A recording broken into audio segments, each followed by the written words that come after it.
अस्सलाम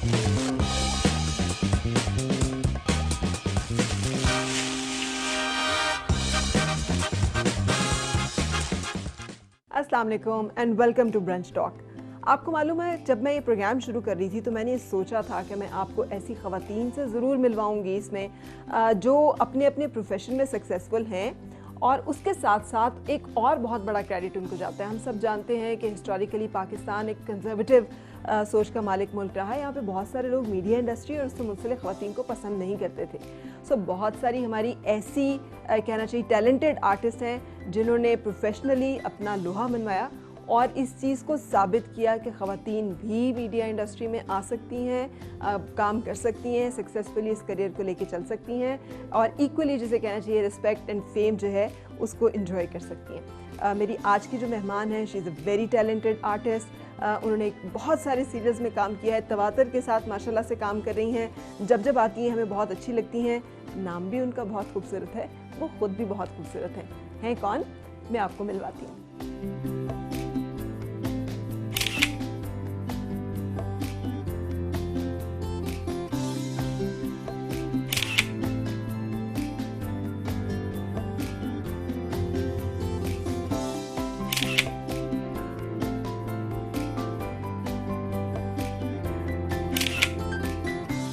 जी, तो हम हैं आज हम सबकी फेवरेट लैला ज़ुबैरी के साथ। अस्सलाम वालेकुम लैला आपा। वालेकुम सलाम, वेलकम। बहुत शुक्रिया, थैंक यू वेरी मच। लोग कहते तो हैं आपको कि सदाबहार हुस्न का राज क्या है, तो यहीं से ही शुरू कर लेते हैं। कोई ऐसा राज नहीं है, बस अल्लाह का करम और थोड़ी बहुत केयर कर लेती हूँ। एक्सरसाइज मैंने अपनी ज़िंदगी का हिस्सा बनाया हुआ है, हेल्थ क्लब जाती हूँ रेगुलरली। उसके अलावा थोड़ा सा खाने पीने में भी एहतियात कर लेती हूँ। थोड़ा सा मतलब डाइट तो मैं नहीं करती, मगर थोड़ा सा I keep a watch on my diet. जो मैं खाऊँ मुझे पता होना चाहिए कि कितनी कैलोरीज हैं, क्या है, नाप तुल के। सब कुछ खाना चाहिए, सब कुछ छोड़ना नहीं चाहिए, कुछ भी छोड़ना नहीं चाहिए, मगर पोर्शंस कम कर दें। ठीक है, तो ये सारी चीज़ें हैं जो मैटर करती हैं। और उसके अलावा खुश रहती हूँ, पॉजिटिव रहती हूँ। लोगों के दुनिया के सताने के बावजूद, हाँ, उसके बावजूद किसी ने सताया नहीं, कोई परेशानी नहीं। परेशानियाँ तो ज़िंदगी का हिस्सा हैं, उसके बगैर तो ज़िंदगी मुकम्मल ही नहीं है। मगर ये है कि उसको अपने ऊपर सवार नहीं करना चाहिए। तो बस कोशिश यही करती हूँ कि परेशानियों को बिल्कुल अपने ऊपर सवार ना करूँ, ताकि मेरी ज़िंदगी सुकून में रहे। अपने आप को मुसीबत में डालने वाली बात है ना कि ख़ुद परेशान रहे इंसान, खुद भी आप तंग होते हैं, दूसरे भी आपसे तंग होते हैं। आप प्लेजेंट रहें, आप पॉजिटिव रहें, और फिर मुझे लगता है कि अगर आप अल्लाह पे फेथ आपका स्ट्रॉन्ग हो तो सब कुछ ठीक हो जाता है। अच्छा, मैंने आपको कभी गुस्से में नहीं देखा। अब ये मेरा आपसे शायद इनकाउंटर उतना नहीं है, या वाकई गुस्सा नहीं आता और हर वक्त जिनका मेरे से इनकाउंटर है उनसे पूछ लेना। अल्लाह ताला ने ऐसा बना के भेजा है कि वो गुस्से वाली चीज़ डाली नहीं मेरे अंदर। इसका फ़ायदा है या नुकसान है? नुकसान। दिल चाहता है कि कुछ थोड़ी सी न्यूसेंस वैल्यू भी होनी चाहिए, और बड़ी कोशिश करती हूँ हमेशा। जब स्पेशली सेट्स पे जाती हूँ तो मुझे कभी कभी होता है कि मैं जाके थोड़ा सा रूड होंगी, और थोड़ी सी जब नई कोई प्रोडक्शन स्टार्ट किया तो अपना इंप्रेशन ऐसा डालूंगी कि लोग जो हैं फिर ज़रा डरे मेरे गुस्से से। सोच के जाती हूँ मगर होता नहीं। और घरेलू मुलाजमीन का भी यही है कि वहाँ पे भी कोई वहाँ पे भी हमारे घर में गुड कॉप बैड कॉप होता है, तो मैं हमेशा गुड कॉप होती हूँ। बच्चों के साथ भी ये गुड कॉप में आप ही? बच्चों के साथ भी यही है। तो वही तारिक नाराज़ होते हैं, कहते मुझे बुरा बनवा देती हो तुम, हर एक के सामने खुद अच्छी बनी रहती हो। मैंने कहा मैं क्या करूँ, मेरी नेचर में ही ऐसा है, मैं क्या कर सकती हूँ। अच्छा, और अगर कोई गुस्सा करे आप पे तो फिर क्या करती हैं? मतलब हाँ, फिर रोने लगती हूँ। अच्छा, और जब गुस्सा भी आए या कोई भी परेशानी तो मुझे रोना फ़ौरन आ जाता है।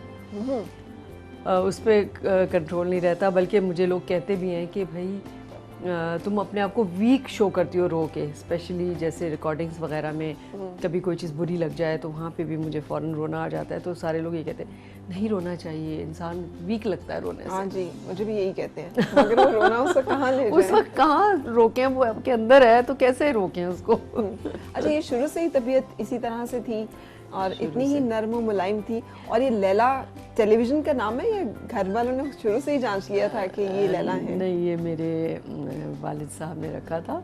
पापा जो अब इस दुनिया में नहीं है, अल्लाह ताला उनको गरीक रहमत करे और जन्नत में जगह दे। उन्होंने मेरा ये नाम रखा था लैला। वो बड़े वो थे, राइटर थे और रेडियो से उनका ताल्लुक़ था, तो और शायराना मिजाज था। तो शायद इस वजह से उन्हें ये नाम मेरे लिए पसंद आया। और मैं खुश हूँ कि उन्होंने मेरा ये नाम रखा, मुझे अपना नाम पसंद है। अच्छा, माशाल्लाह। बहुत सारे लोगों ने उसके बाद लैला जो है फिल्म इंडस्ट्री में अडॉप्ट किया है। मुझे ये भी बताइएगा लैला पा कि मतलब इसका मतलब है वालिद साहब अगर इस तरफ से, तो फिर आपके अंदर पता चलता है कि उधर से ही आया है सारा ये आर्टिस्टिक जो भी एक फ्लेयर है। तो तय था शुरू से कि टीवी में जाना है और काम करना? नहीं, बिल्कुल भी तय नहीं था।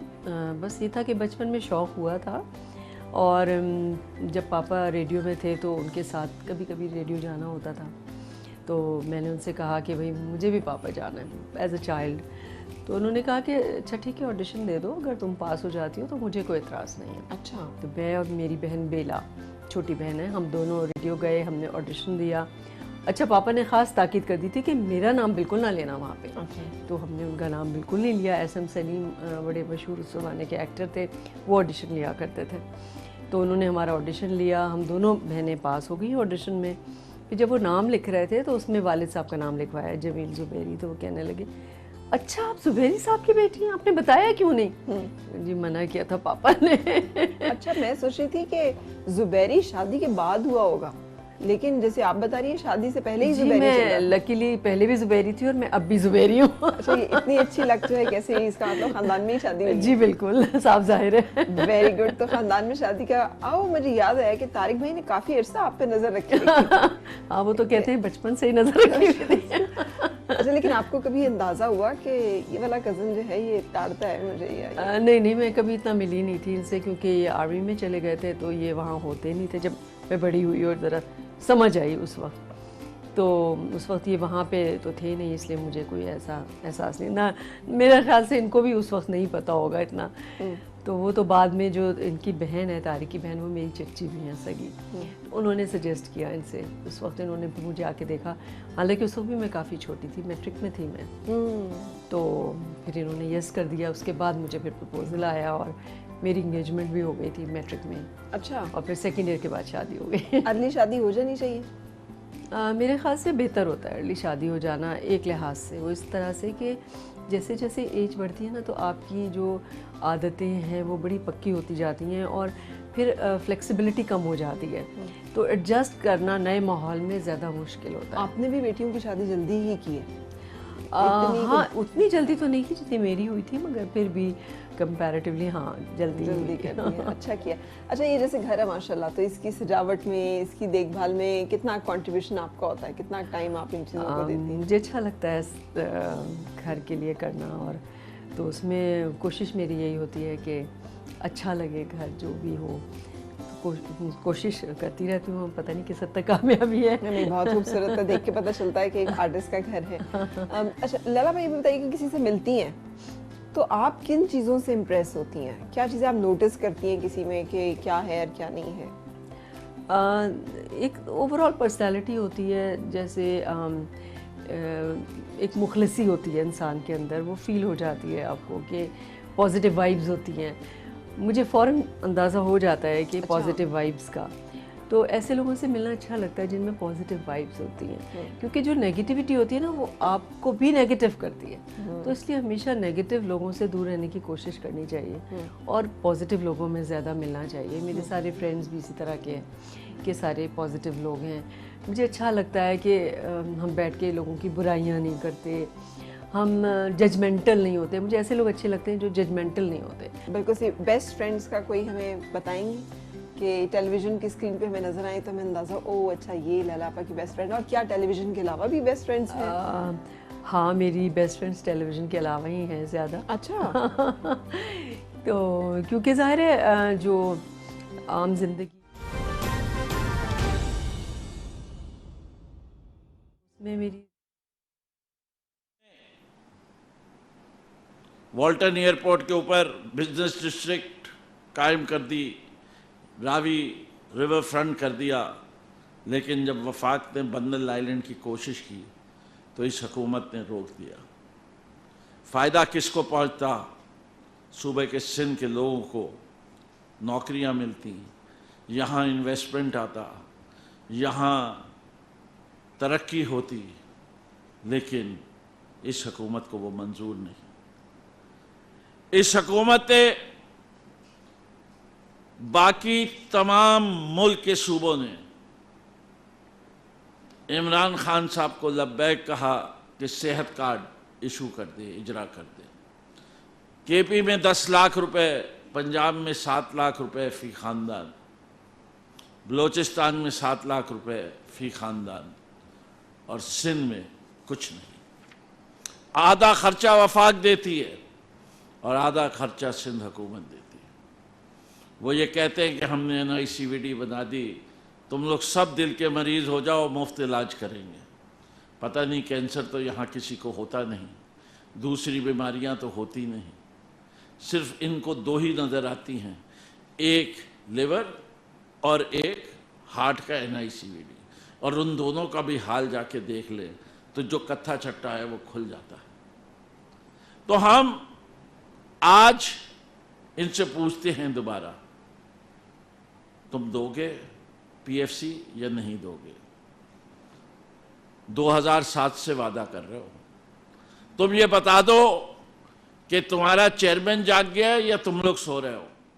वो कहता है मैं लोकल बॉडी इलेक्शन कराऊंगा, और तुम कहते हो सेंसस के नताइज के बगैर नहीं कराऊंगा। क्या अजीब लोग हो। बाई इलेक्शन तुम उसी सेंसस पे लड़ते हो, अपना इलेक्शन जो 2018 का था तुम उसी सेंसस पे लड़े, लेकिन लोकल बॉडी का इलेक्शन तुम नहीं लड़ना चाहते। जबकि इस हुकूमत पाकिस्तान ने कहा है कि इस वक्त हल नहीं है कि 2017 का सेंसस दुरुस्त किया जा सके। तुम्हें सिर्फ रुकावटें पैदा करनी आती हैं। तुम हर दफा सवाल तो पूछते हो कि 1100 अरब का पैकेज वफाक ने दिया, और हम उसका जवाब भी देने को बार बार देते हैं, देते रहेंगे। लेकिन उस 1100 अरब में 400 अरब तुम्हारा भी था। वो मंसूबे क्यों नजर नहीं आते?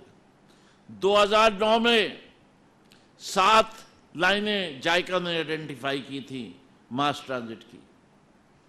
इस वक्त 2021 में जब हम खड़े हैं तो सिर्फ 1 लाइन इंशाअल्लाह इफ्तिताह सितंबर अक्टूबर के महीने में हो जाएगा, वो है ग्रीन लाइन।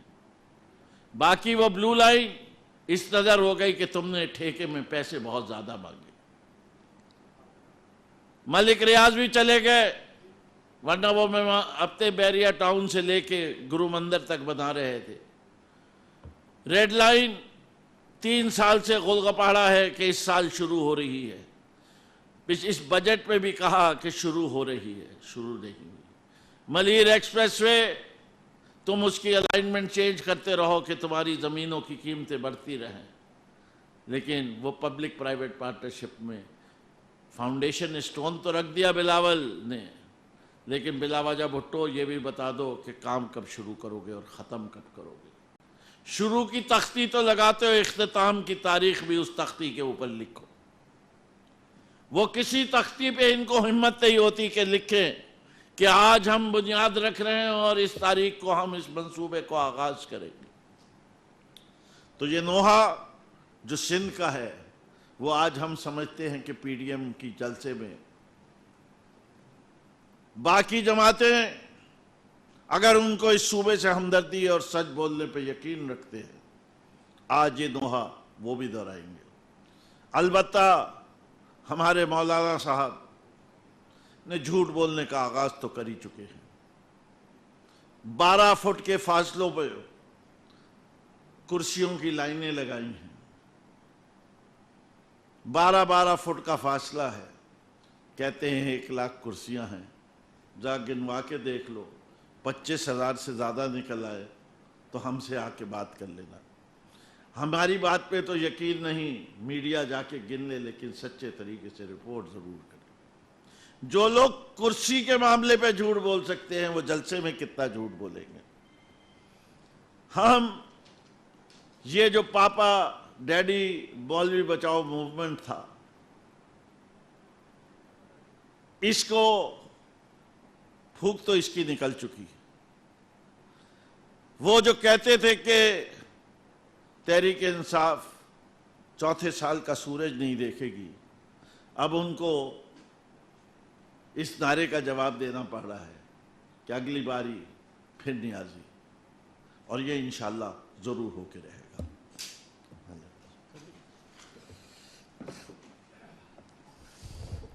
बिस्मिल्लाहिर्रहमानिर्रहीम। हमारे मोहतरम नकवी साहब ने बहुत तफसील से बहुत कुछ बताया, तो मैं पहले थोड़ा सा इसको आगे बढ़ाऊं और उसके बाद मैं जो हमारी 13 साला इनकी तबाहकारियाँ हैं और हमारी 3 साला कामयाबियाँ उस पर भी ज़िक्र करूँगा, और जो कल फैक्ट्री में जो परसों एक अंदोहनाक वाक़या हुआ उस पर भी मैं बात करूँगा। तो मामला ये है कि आज जलसा होने जा रहा है इस पर्दा फसाद मूवमेंट का, इस पीडीएम का, और जो हम कहते थे कि सांझे की हांडी चौराहे में फूटती है, और जो हम कहते थे कि कहीं की ईंट कहीं का रोड़ा, भानमती ने कुनबा जोड़ा। तो ये अब मैं समझता हूँ कि पहले इनमें दरारें पड़ी, मफादात का इशू था, डीरेल करना चाहते थे, नाकाम करना चाहते थे, लेकिन जब अवाम ने इनको रद्द कर दिया, ठुकरा दिया, इनके जलसों में नहीं आए, उसके बाद हारे हुए ज्वारियों की तरह कराची में फिर इकट्ठे हो गए और डायरेक्शन लेस हैं, पता नहीं है कि करना क्या है, मतलब चौकड़ी भूल चुके हैं। एक तरफ जैसा नकवी साहब ने कहा, तो मैं कहना चाहता हूँ हम सब गुनाहगार हैं, अल्लाह ताला हम सबको माफ़ करे, लेकिन जब अल्लामा मौलाना साहिबान जब सफ़ेद झूठ बोलने लगे, मैं नकवी साहब की थोड़ी सी इजाज़त से 25,000 भी नहीं होंगी कुर्सियाँ, ये जाके गिनिए तो सही। हम गुनाहगार लोग चलें जलसे में, कहें तो लोग कहेंगे चलें जी इनके ने तो, ये तो मौलाना नहीं है, अल्लामा नहीं है।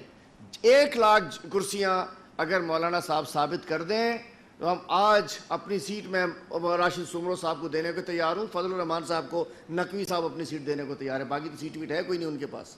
मैं कहना चाहता हूँ ये झूठ ना बोलिए। और दूसरी बात, क्या ये दोहरा मायार नहीं है? मौलाना साहब प्रेस कॉन्फ्रेंस में जब कर सकते हैं, मीटिंग कर सकते हैं, मोहतरमा मरियम नवाज साहिबा के साथ खड़े होकर बैठ कर, मुख्तलिफ उनकी मीटिंग्स के अंदर ख़वातीन मौजूद होती हैं। एक तरफ मौलाना साहब के लिए ख़वातीन के साथ मीटिंग करना जायज़ है, फतवा आ गया, दूसरी तरफ ख़वातीन का जलसे में आना नाजायज़ है, फतवा आ गया। इस ख़वातीन का हमारे मुल्क में किरदार है, पूरी दुनिया में होता है। फातिमा जिन्ना साहिबा, बेनज़ीर भुट्टो साहिबा, ये ख़वातीन है, और इस पूरी तहरीक में ख़वातीन का, हमारी बहनों का, हमारी बेटियों का बड़ा किरदार होता है। तो पहले अपनी डायरेक्शन तो सेट कर लें, सिवाय इसके कि इमरान खान से जान कैसे छुटाई जाए, एक रुका, वो आपकी छुटनी नहीं है। लेकिन मैं कहना चाहता हूँ मौलाना साहब, क्या ये आपका दोहरा मयार नहीं है? आपका मरियम नवाज साहिबा के साथ बैठना जायज़ है, प्रेस कॉन्फ्रेंस करना जायज़ है, मीटिंग करना जायज़ है, लेकिन ख़वातीन का जलसे में आना जायज़ नहीं है। और दूसरी बात, मदारिस के बच्चों को ज़बरदस्ती जलसे में लाना कहाँ की अखलाकियात है, कहाँ की सियासियात है? ठीक है, यूथ नौजवान अगर 18 साल से ज़्यादा वो किसी जलसे जुलूस में आते हैं, अपनी मर्ज़ी से वो टी शर्ट पहन के आते हैं या कि वो अमामा बांध कर आते हैं, सबको वेलकम होना चाहिए, सबका हक है, आज़ादी है। लेकिन वो बच्चे 18 साल से नीचे तो वैक्सीन भी नहीं है, ये लोग कोरोना के सफ़ीर बन चुके हैं, मौलाना सफ़ीर बराए कोरोना हो चुके हैं। क्या आज उन बच्चों को लेकर आया जा रहा है ज़बरदस्ती? उस्ताद मोहतरम उनसे कहेंगे चलो गाड़ियों में बैठो, मौलाना आ रहा है, मौलाना जा रहा है, मौलाना कुछ सुना रहा है, चलो भी मौलाना आ रहा है। मैं कहना चाहता हूँ भली करे आए हो मौलाना साहब, आप शक्ल यूं बनाए, पीपल पार्टी का नाम सुन के हमें फ़र्क नहीं पड़ता, लेकिन रहम कीजिए इन बच्चों पर जिनको ज़बरदस्ती उनके आप जलसों में लाते हैं। उनके वालिदैन ने पढ़ने के लिए भेजा था, तालीम के उसूल के लिए भिजवाया हुआ था, ये कहाँ की बात है? और मैं कहना चाहता हूँ पीपल्स पार्टी और पीडीएम, समझ नहीं आ रहा कहाँ खड़े हैं, साथ खड़े हैं, इनकी चौकड़ी भूल चुके हैं। दूसरी जानिब बिलावल साहब एक और सफ़ीर बन के निकल चुके हैं। मतलब लगता है कि सिर्फ कोरोना स्कूलों में आता है, स्कूल के बच्चों को लगता है। जिस अंदाज से वो बाहर निकले हैं, मैं कहना चाहता हूँ उनको भी ख्याल होना चाहिए। सियासत हो रही है, जलसे हो रहे हैं, जुलूस हो रहे हैं, कोई एसओपी नहीं है।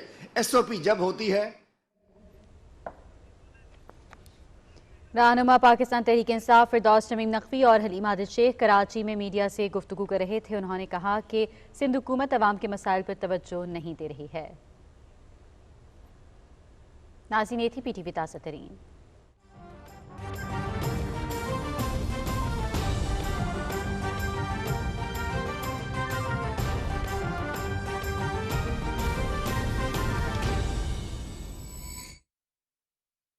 मैं कराची कभी जाती हूँ तो उनके साथ अच्छा रहता है काफ़ी। लैला वास्ती से बहुत आजकल मेरी दोस्ती है। अच्छा। लैला इस्लामाबाद आती है तो मेरे पास ठहरती है और वो कह रही थी कि मैंने कराची में आपके लिए अपने घर में एक कमरा तैयार किया हुआ है, जब आप आए तो यहीं ठहरे। एनी जैदी हैं, एनी जैदी को तो मैंने ही इंट्रोड्यूस करवाया और मेरी उससे पहले से उनसे दोस्ती थी। अच्छा। तो वो मेरी दोस्ती अभी तक है। हम जब भी मौका होता है मिलते हैं। वो मेरे पास आती हैं इस्लामाबाद, मैं उनके पास जाती हूँ कराची। तो शोबिस की तो ये फ्रेंड्स हो गई। Very good. तो कराची आना जाना लगा रहता है। आपको ये भी बताते चलें कि लैला आपा की सालगिरह भी है जो अभी इन्होंने सेलिब्रेट की है। लेकिन हम चाहेंगे कि अब आप हमारे साथ भी जो है अपने फैंस के साथ, अपने देखने वालों के साथ भी सेलिब्रेट करें। ये छोटा सा केक महल आपने इसीलिए रखा हुआ है। So, इसको कहते हैं जब काटती हैं वैसे सेलिब्रेट करती हैं इस तरह की चीज़ें? हाँ, मैं हर चीज़ सेलिब्रेट करती हूँ। अच्छा, वाकई? सब कुछ, चाहे वो इंडिपेंडेंस डे हो, चाहे वो ईदें हो, चाहे वो बहार हो, चाहे कुछ भी हो, सब कुछ मैं बहुत अच्छा सेलिब्रेट तो करती वो हूँ। आप अरेंज करती हैं कि आपके लिए तारिक भाई सारा कुछ अरेंज कर रहे होते हैं या? नहीं, मैं खुद ही अरेंज करती हूँ खुद ही arrange करती क्योंकि हैं। मुझे शौक है। और wedding anniversary, wedding anniversary, birthdays, तारीख तो भूल जाते हैं अक्सर, मगर मैं उनको रिमाइंड खुद करा देती हूँ। अक्सर भूल जाते हैं सारे मर्द क्योंकि उनका खर्चा होता है ना, तो उन्हें भूलने में ज्यादा फायदा। अच्छा, क्या चीजें गिफ्ट में लेना पसंद करती हैं और या उस पे? मुझे सरप्राइजेस अच्छी लगती हैं जो कि तारिक को बहुत बुरी लगती हैं। अगर उन्हें मैं कभी सरप्राइज गिफ्ट दे दूं तो बड़े खफा होते हैं, कहते हैं मत दिया करो मुझे सरप्राइज गिफ्ट, मुझसे पूछ लिया करो मुझे क्या चीज़ चाहिए वो दिया करो। और वो हमेशा मुझसे पूछ के ही देते हैं। तो मुझे कभी कभी मेरी बेटियां उनकी हेल्प कर देती हैं और उनको पता है कि मुझे सरप्राइज गिफ्ट्स पसंद है, तो वो उन्हें कभी कभी दिलवा देती हैं। तो फिर मुझे बड़ा मज़ा आता है जब कुछ सरप्राइज़ मिलता है, चाहे वो छोटी सी चीज़ हो मगर वो उसकी खुशी और ही होती है। अच्छा, बिल्कुल सही। चलो जी, हम केक काटेंगे और मैं आपको विश करूंगी happy birthday to you. Thank you, thank you, thank you, thank you. बहुत शुक्रिया, बहुत शुक्रिया। इसमें मोमबत्ती हमने एक भी नहीं लगाई है। नहीं, अच्छा नहीं लगाई ना, एज का पता चल जाएगा। केक कवर हो जाएगा मोमबत्तियों से। कितने लोग मिलते हैं ऐसे जो कहते हैं हम आपको बचपन से देख रहे हैं? बहुत लोग मिलते हैं, ऐसे ऐसे लोग आके कहते हैं कि मैं तो परेशान ही हो जाती हूँ कि मैं वाकई इतनी बूढ़ी हो गई हूँ।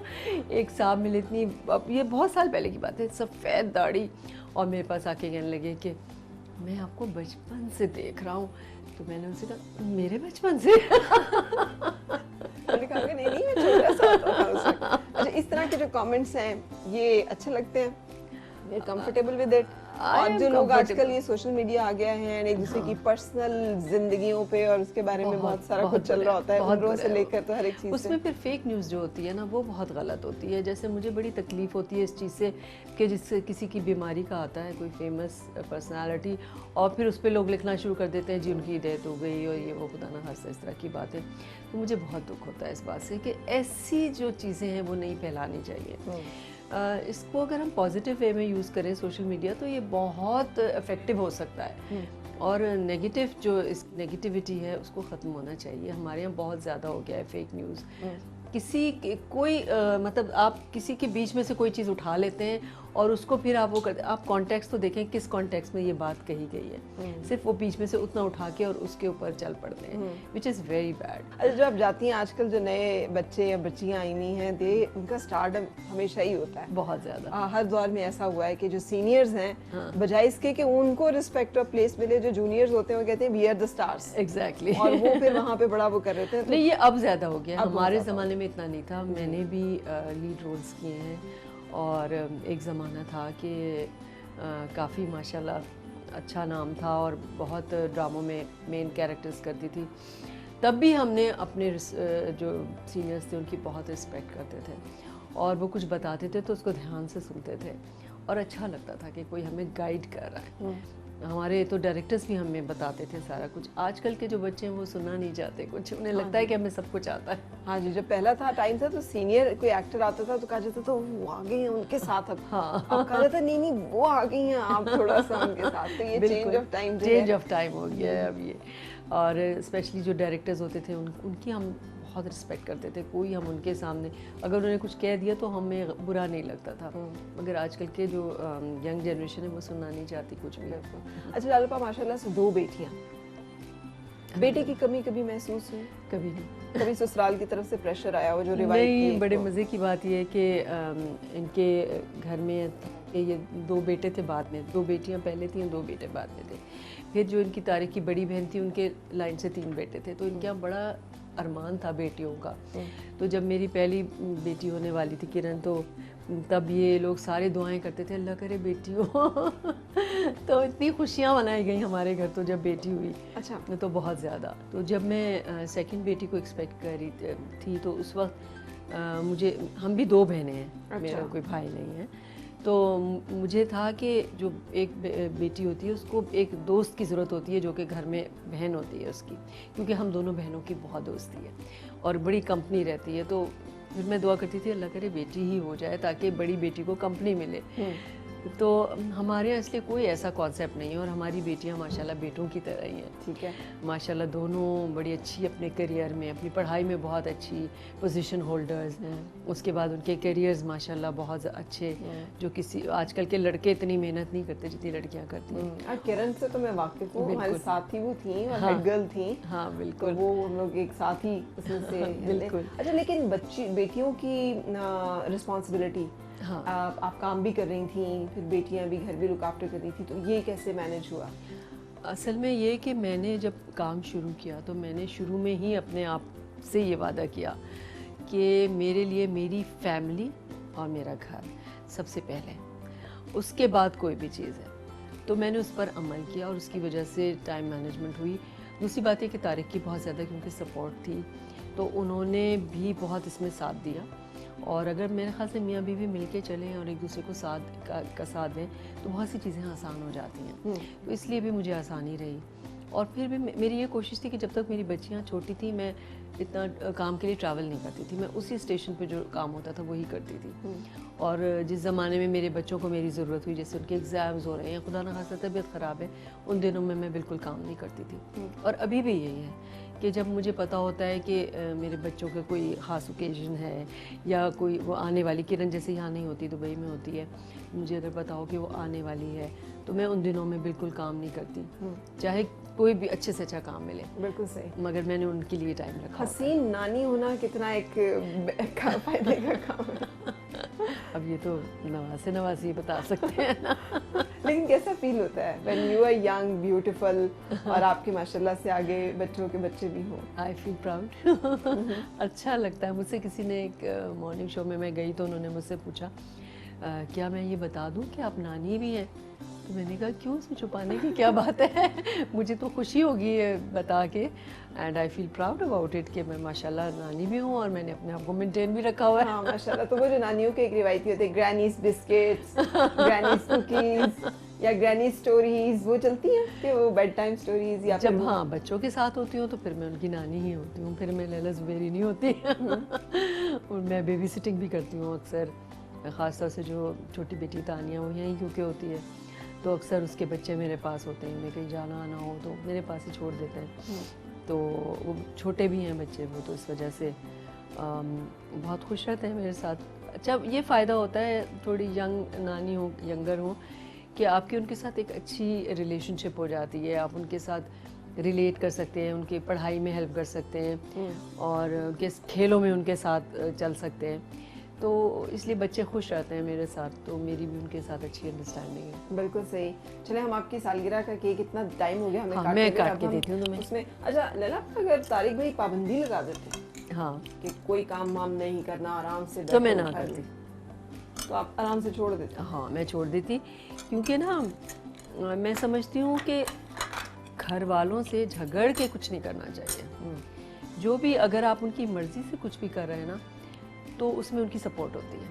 अगर मैं उनसे लड़ झगड़ के कर रही होती तो मुझे उनकी सपोर्ट बिल्कुल ना होती। हर वक्त घर में एक टेंशन रहती और वो टेंशन मैं बर्दाश्त नहीं कर सकती। मेरी नेचर इस तरह की है कि घर में भी ज़रा सी भी टेंशन हो, कोई नाराज़गी हो, कुछ हो, तो मैं परेशान हो जाती हूँ। अच्छा, तो अब तो आप ट्रैवल करती हैं। हाँ, कभी कराची, कभी लाहौर, 10-10, 15-15 दिन। बिल्कुल। तो तारिक भाई शक नहीं करते कि मेरी बीवी कहाँ पर है इस वक्त, क्या कर रही है? मैं समझती हूँ कि एक अच्छी रिलेशनशिप के लिए ना ट्रस्ट बहुत ज़रूरी होता है एक दूसरे के ऊपर, और हमने हमेशा एक दूसरे पे ट्रस्ट किया है और शायद यही वजह है कि अभी तक हमारी शादी माशाल्लाह कामयाब है और हमारी रिलेशनशिप बहुत अच्छी है।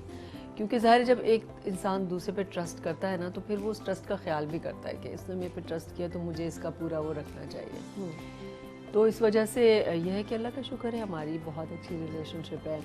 हाँ, बताइए कि जब मैं बाहर जाती हूँ कहीं काम करने, तो तारिक का ये होता है कि सुबह जब जा रही हो तो मुझे कॉल करो, जब वहाँ पहुँच जाओ तो मुझे मैसेज करो, जब वहाँ से बीच में एक दफ़ा बात करो, फिर जब वहाँ से निकलो तो मुझे मैसेज करो, और पहुँच के मैसेज करो तो मैं कॉल करूँगा। अच्छा, सब मैसेज तक चल जाता है, क्योंकि आजकल तो वीडियो कॉल्स चल रही हैं ना कि वीडियो कॉल करो। और उसमें इसरार ये भी होता है, बाज़ औक़ात मैंने देखा है कि लोग, कि ये नहीं देखना होता कि आपसे बात करनी है, ये दिखाना होता है कि आप कहाँ हैं। वीडियो कॉल करके दिखाएंगे। वो ट्रस्ट वाली बात आ जाती है ना। अगर ट्रस्ट ना हो तो फिर ये सब चीज़ें होती हैं। जब ट्रस्ट होता है तो फिर मैसेज पे काम चल जाता है। हाँ, बिल्कुल।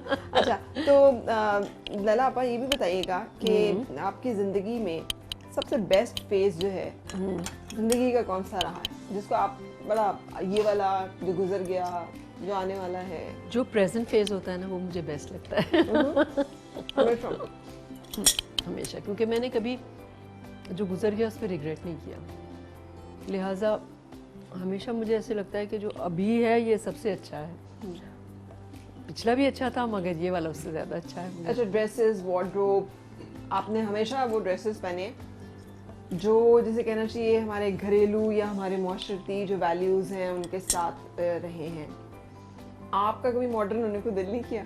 नहीं, मैं समझती हूँ कि मैं मॉडर्न हूँ। क्या आप भी स्लीवलेस पहने और आप भी कुछ इस तरह के कपड़े पहने जो बड़े रिवीलिंग हो, जो मैं ये डिस्कस होता है? समझती हूँ कि वल्गर होने में और मॉडर्न होने में बहुत फ़र्क होता है। आप मॉडर्न वो होते हैं जो आप ऐसे कपड़े पहने जो ट्रेंडी हो, जिसमें आप स्मार्ट लगें, जिसमें आप ग्रेसफुल लगें, जिसमें आप अच्छे लगें, ऐसे कपड़े पहने। ना कि ऐसे कपड़े पहने कि ऐसे लगे कि आप जो है दूसरों को इनवाइट करने के लिए वो कपड़े पहन रहे हैं। तो अपना एक कल्चर होता है, उस कल्चर को लेके चलना चाहिए। तो फिर इसीलिए आप अवार्ड्स वगैरह में नहीं जाती हैं? आजकल तो अवार्ड्स में कपड़े पहने जाते हैं ये दिखाने के लिए। वो जिस तरह के कपड़े होते हैं वो मैं पहन नहीं सकती, तो शायद इसलिए मुझे बुलाते नहीं हैं। अच्छा, वैसे तो माशाल्लाह से एक्सीलेंस अवार्ड जो है, you are honoured with that, blessed with that, अल्हम्दुलिल्लाह। लेकिन ये कि कभी एहसास हुआ कि यार मुझे और ये वाला अवार्ड, बहुत सारे ऐसे लोगों को बाज़-औक़ात अवार्ड मिल जाते हैं जिन्हें लोगों को भी सुन के हैरत होती है, अच्छा इनको भी award असल में इसलिए उसकी उस तरह के अवार्ड की वैल्यू नहीं रही है, क्योंकि ऐसे लोगों को मिलता है। तो इसलिए फिर मैं चाहती भी नहीं कि मेरा नाम भी उन लोगों में आए कि लोग कहें कि अच्छा ये तो सिफारिशी अवार्ड्स हैं, तो इनको भी मिल गया होगा किसी सिफारिश से। तो इसलिए मैं समझती हूँ कि जो हमारे लिए बेस्ट अवार्ड होता है वो यही होता है कि जो हमें लोगों से प्यार मिलता है, जो हमारे देखने वाले हैं वो जब आपको प्यार देते हैं आके और आपको आपसे मोहब्बत का इजहार करते हैं और आपके फैंस होते हैं, तो वो बेस्ट अवार्ड होता है आपका। उस वक्त ज़्यादा खुशी होती है बजाय इसके कि आपको कोई भी अवार्ड मिले और फिर कल को लोग कहें कि जी इनको तो सिफारिश से मिल गया। उससे बेहतर अवार्ड ये है कि लोगों से जिनके लिए आप काम कर रहे हैं वो आपको अप्रिशिएट करें। बिल्कुल सही। अच्छा, हम लैला आपा से बहुत सारी बातें कर रहे हैं, लेकिन आपको पता है कि बहुत सारी बातें इनके बारे में हमें इनकी फैमिली से जानने को मिलेंगी, and that too from a life partner जिनके साथ माशाल्लाह कितने अरसे की रफाकत है लैला आपा? माशाल्लाह 46 माशाल्लाह, वेरी गुड। सो जिसे कहना चाहिए ना, एक गोल्डन जुबली तकरीबन पहुंचने वाले हैं इंशाल्लाह। अल्लाह ताला करे कि आप लोग गोल्डन जुबली सेलिब्रेट करें। लेकिन हम एक ब्रेक लेंगे और फिर हम आपको तारिक भाई से भी मिलवाएंगे और हम जरा लैला आपा के घर में भी झांकेंगे कि क्या क्या कुछ लैला आपा ने डेकोरेट किया हुआ।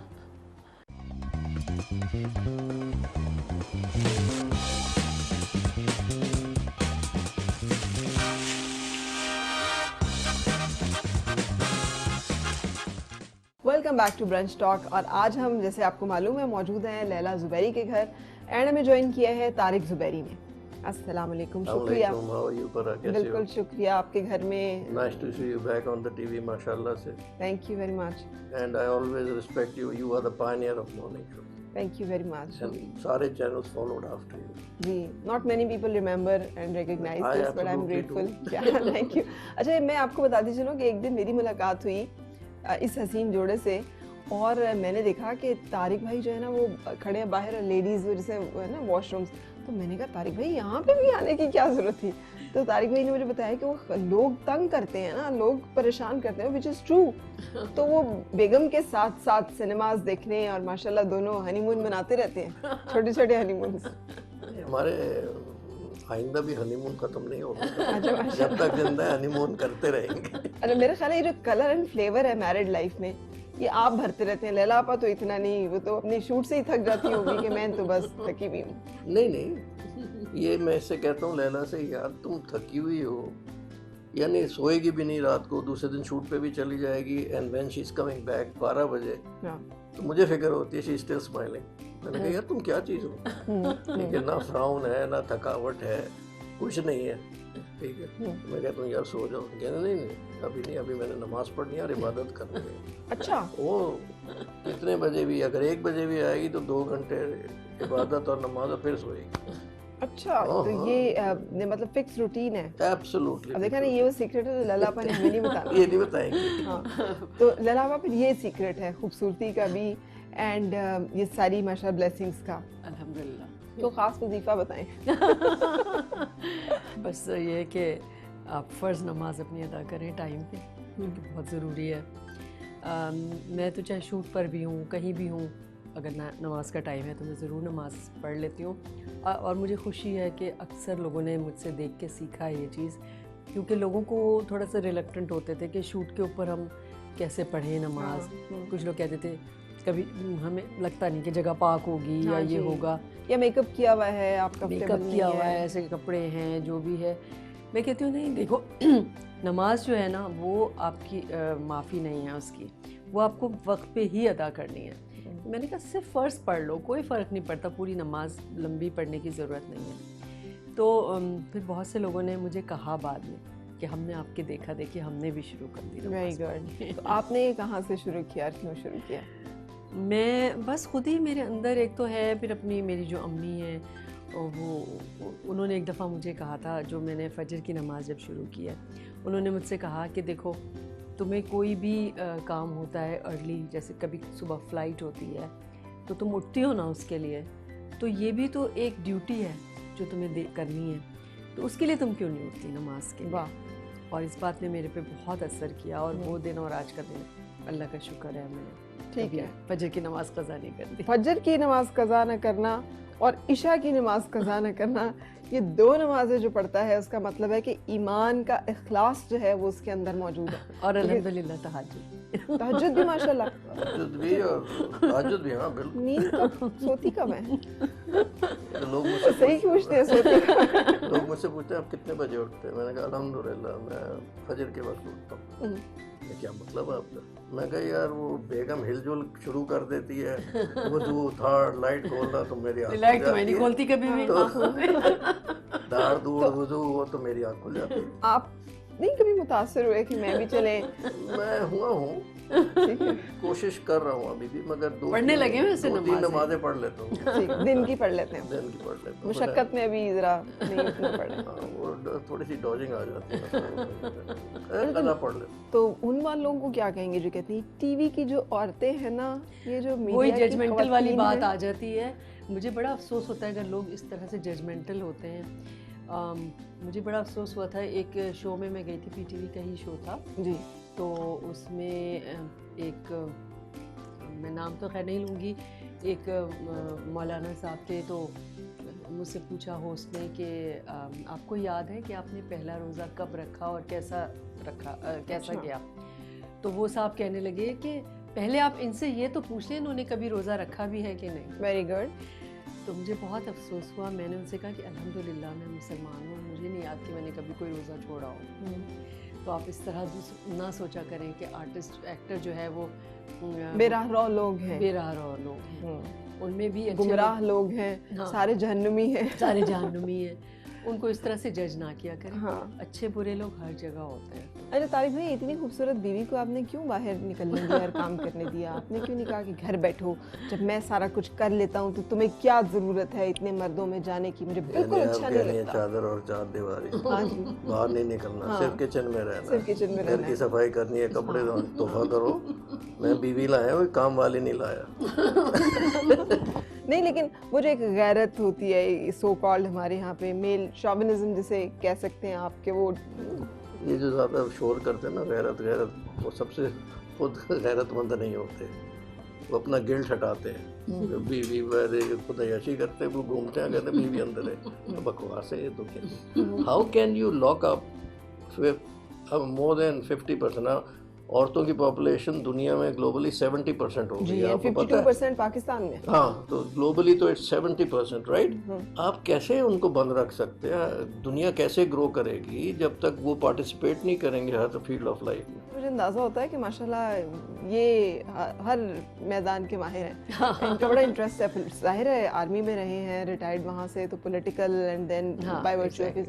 तो आप बहस करती हैं आगे से? दोनों एक ही पार्टी को वोट देते हैं या मुख्तलिफ नहीं, मुख्तलिफ? हम दोनों एक ही को देते एक ही को देते हैं, okay। कोई इसमें हम सियासी मुत्तफिक हैं। अच्छा, सियासी गुफ्तगू चलती है कोई? हाँ, डिस्कशन तो होता है घर में कभी कभार। But we belong to the same PTI. मगर हम दोनों हम सपोर्टर दोनों खान साहब के सपोर्टर्स हैं। ठीक है, ठीक है। उनके सपोर्टर्स हैं, वो डाई हार्ट सपोर्टर्स हैं। नहीं, देखो ऑनेस्ट आदमी है, he is working for the country, ये किसी के नीचे नहीं लगा हुआ है, ना इधर कॉन्फ्लिक्ट ऑफ इंटरेस्ट कोई नहीं है, ना कोई बिजनेस है, ना कुछ है, ना किंगडम बना रहा है कि अपने बच्चों को और कजन्स को चीफ मिनिस्टर लगा दो, पे लगा दो। He is a good leader, I think. Pakistan बड़ा खुशकिस्मत है कि इतना अच्छा लीडर मिला। अल्लाह इसको ज़िंदगी दे और रखे। बिल्कुल सही, आमीन। तारिक भाई, ये भी बताइएगा, कभी शक, वो जैसे ललापा ने कहा कि कॉन्फिडेंस किसी भी अच्छी शादीशुदा ज़िंदगी के लिए बड़ा ज़रूरी है, मगर स्पेशली पार्टनर्स में से कोई एक मीडिया में हो and that too in showbiz, तो बड़ा मुश्किल होता है दूसरे पार्टनर के लिए एडजस्ट करना, और वो भी मर्द। तो वो ये मुझे बताइएगा कि कभी शक आपको पड़ा हो, लोगों ने आके कहा आपकी बीवी ना, मैं आपको बताऊँ कुछ ऐसा चल रहा है, थोड़ा नज़र रखिएगा? मैं तो उसका जवाब दूंगा, यार ऐसा चल रहा है तो मैं भी ना कहीं चला लूँ जाके। तो नहीं, ऐसी बात ये लोग तो बातें करते हैं, बट आई मीन वो कॉन्सेप्ट जो था ना दुनिया का कि अब चेंज हो गया है कि जी ये बड़ी ख़राब है, ये ऐसा कोई कॉन्सेप्ट रहा नहीं। लेकिन उस ज़माने में जब लैलापा कर रही थी तो तब तो मोस्टली फिल्म इंडस्ट्री में था ना। अच्छा, अब वो फिल्म इंडस्ट्री का इम्पैक्ट ख़त्म हो गया है टीवी पे। यू नो, शुरू में वो फिल्म इंडस्ट्री से आए थे तो दैट वाज मोनेटाइज हुआ, मगर जब एजुकेटेड क्लास और लोग अच्छी फैमिली के पढ़े लिखे लोग आने लगे तो वो कॉन्सेप्ट चेंज हो गया। तो मेरा तो नहीं ख्याल कॉन्सेप्ट ऐसा कभी था। तारिक ने तो मेरे लिए बड़ा स्टैंड भी लिया था। जब मैंने शुरू किया तो मेरे जो फादर इन लॉ और मदर इन लॉ थे, उनको थोड़ा सा ऑब्जेक्शन हुआ था। नेचुरली एक उनके लिए एक बहुत ही डिफरेंट बात थी कि फैमिली में कभी कोई नहीं गया शोबिज़ में, और उस वक्त एक टाबू भी था कि जी शायद अच्छा नहीं समझा जाता था शोबिज़ को। तो उनके लिए तो एक बड़ा शौक था जब मैं आई, और उनको पहले से शायद पता भी नहीं था। तो उन्होंने जब देखा तो वो लोग ज़रा से अपसेट हो गए थे और उन्होंने तारिक से शिकवा किया। मगर मैं इसमें तारिक को बहुत बड़ा क्रेडिट देती हूँ कि इन्होंने मेरे लिए स्टैंड लिया और इन्होंने कहा कि नहीं, कुछ गलत नहीं है, मैं खुद जाता हूँ, खुद देखता हूँ, कोई ऐसी बात नहीं। और उन लोगों को कन्विंस कर लिया और बाद में वो लोग बिल्कुल नॉर्मल हो गए इस बात पे। सो एक इसका मतलब वो सही कहते हैं कि हर कामयाब औरत के पीछे एक मर्द का हाथ होता है। बिल्कुल, अभी उल्टा हो गया। शुरू में जब इनकी रिकॉर्डिंग होती थी तो मैं जाता था। और बच्चों को कौन रखता था? बच्चे भी साथ जाते थे। अच्छा। और वो स्टेज के पीछे सेट लगा होता था ना पीटीवी का, तो स्टेज के पीछे मैं गद्दा लगवा लेता था क्योंकि मुझे सुबह दफ्तर भी जाना होता था। ओके। तो बच्चों को दूध लेके मैं वहाँ बैठा रहता। ओके। हाँ, और ये एक्टिंग करती रहती थी, लेके आता था। हमारे मैं जो छावन ड्रामा मैंने जब किया है पहला सीरियल, तो उस वक्त वो रात को रिकॉर्डिंग होती थी क्योंकि मैं टीच कर रही थी उन दिनों में। अच्छा, तो सुबह दो काम कर रही थी? सुबह मैं स्कूल जाती थी, और वहाँ से फिर आके उसके बाद फिर रिकॉर्डिंग होती थी। तो ज़ाहिर है फिर ये लोग साथ ही जाते थे सब जब बीच में टाइम मिला तो इन लोगों के आपने साथ। अपने आप को ठीक ठाक मुशक्कत में डाली रखा मतलब। लेकिन अगर किसी और खातून के पास माशाल्लाह वो सब कुछ हो जो कि अल्लाह ताला ने आपको दिया है, तो वो तो कहे मैं तो बेगम साहिबा हूँ, सुबह मैंने किटी पार्टी पे जाना है, शाम को टी पार्टी है, फिर फलां जगह पे, तो व्हाई नॉट दिस? ये क्या मुशक्कत है कि सुबह स्कूल जाना है तो शाम को एक्टिंग करना? बस वो मुझे अच्छा लगता है बिज़ी रहना, काम करना। इससे बहुत सी बुराइयों से इंसान बच जाता है। जब आप बिज़ी होते हैं तो बहुत सारी चीज़ों से आप बचे रहते हैं, गॉसिपिंग से, लोगों की बुराइयों से, इन चीज़ों से बचते हैं। उस ज़माने में हमारी भी तनख्वाह बहुत कम होती थी, थोड़ी इनकी फौजियों की तनख्वाह कम होती थी उस ज़माने में। अच्छा, आप एक्नॉलेज करते हैं इस बात को, व्हिच इज वेरी गुड। बिल्कुल, तो she was bringing in some economic support also. Very good Tariq भाई, it takes a heart and an open mind to acknowledge कि औरत अगर काम कर रही है तो वो आपको सपोर्ट कर रही है, आपको कंट्रीब्यूट कर रही है आपके घर। एक ये है, एक टैलेंट है। अब लोग क्या करते हैं, लेडी डॉक्टर से शादी की, उसने मेडिकल किया है, उसने सर्व करना है, नहीं घर बैठो। हाँ, कितनी औरतें हैं आप बीए पास से कर qualified, लेते, घर बिठाना था। हाँ, घर नहीं बिठाना चाहिए भाई। जो जिसका टैलेंट है it should be encourage, whether doctor, engineer और पायलट। किसी बेटी को फौज में जाना है, why not? The world is open. अच्छा, हाउ कम के बेटियों में से कोई नहीं आया मीडिया की तरफ? ये आपने बेटियों को कहा कि बस? नहीं, बेटियां हमारी दोनों आ चुकी हमने तो उनको बिल्कुल आज़ादी दी थी और बचपन में किया भी था उन्होंने काम। हाँ जी, बचपन मगर उनको खुद ही शौक नहीं हुआ। दोनों को, किरण को, तानिया को तो पीटीवी अवार्ड मिला था अच्छा, very good, as a child star. अच्छा, हाँ, और किरण को तो बाद में शोएब मंसूर साहब ने भी ऑफ़र किया था एक कैरेक्टर के लिए। मगर किरण की ज़रा डिफरेंट नेचर है, वो उसको ज़्यादा उस ज़माने में पढ़ाई का ज़्यादा था, वो MBA कर रही थी, तो उसने कहा कि मेरा नुकसान हो जाएगा। वो टॉप कर रही थी, शी इज़ अ टॉपर, तो उसको ये परेशानी थी कि मेरे ग्रेड्स कम ना आ जाए। उन्होंने से ये भी कहा कि तुम एक सेमेस्टर छोड़ दो। उसने कहा नहीं, मेरे लिए वो ज़्यादा इम्पोर्टेंट है। फिर वो उसने नहीं किया था। वो और कौन सा ड्रामा था, अल्फा ब्रावो चार्ली की हीरोइन लेने आया, उसने मना कर दिया। तो कोई रिग्रेट होता है आपके? नहीं, उसे कोई रिग्रेट नहीं है। वो कहती है नहीं, मैंने, मुझे पता था कि मुझे करना क्या है। माशाल्लाह she is doing so well, अभी भी करियर ओरिएंटेड है बहुत ज़्यादा। और तानिया का भी ये हुआ कि बचपन में किया, PTV अवार्ड मिल गया। टैलेंट उसमें बहुत है। तानिया को तो मैंने सब कुछ सिखवाया, क्लासिकल डांस सिखवाया, उसे उसके शोज़ भी किए जाके। तहरीमा मिठा थी उनके साथ। Very good. और फिर ये कि एक्टिंग लोगों ने बातें नहीं की कि देखिए देखिए वो अपनी बेटी से क्या किया, मैं बेटियों को डाल दिया है। मैं सुनती नहीं, मैं बंद कर लेती हूँ अपने कान। ये बेहतरीन तरीका है सरवाइव करने का। अच्छा, तारिक में कितनी की लड़ाइयाँ होती हैं दिन में, कितनी जंगें हो जाती हैं? हार्डली हमारी डील हुई है। कभी तो इंसान है, थोड़ी सी कोई बात कभी लग जाती है, बुरी लग जाती है कभी कभी। तो हमारी एक डील शादी के बाद हुई थी कि नो फाइटिंग ओवरनाइट। ठीक है, गलती अगर है, एक इंसान है, गलती तो हो सकती है, मगर वो सोने से पहले पीस डिक्लेयर हो जाना चाहिए।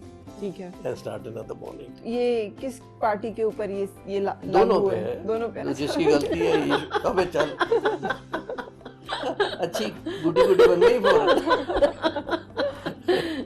Both way.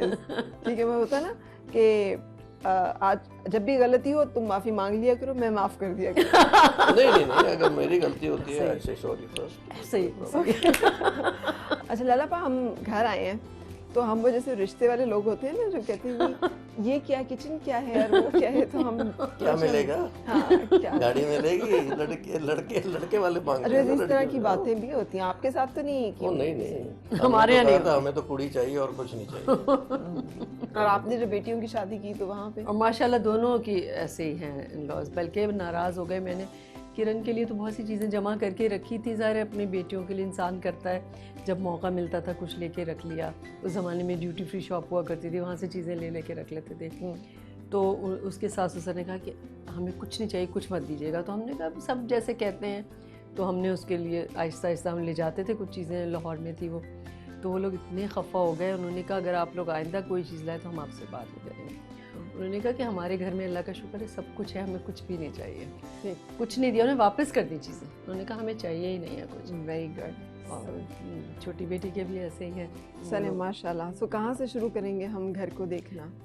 जहाँ से होम विजिट। खुला है घर, जहाँ दिल चाहे जाएं हम।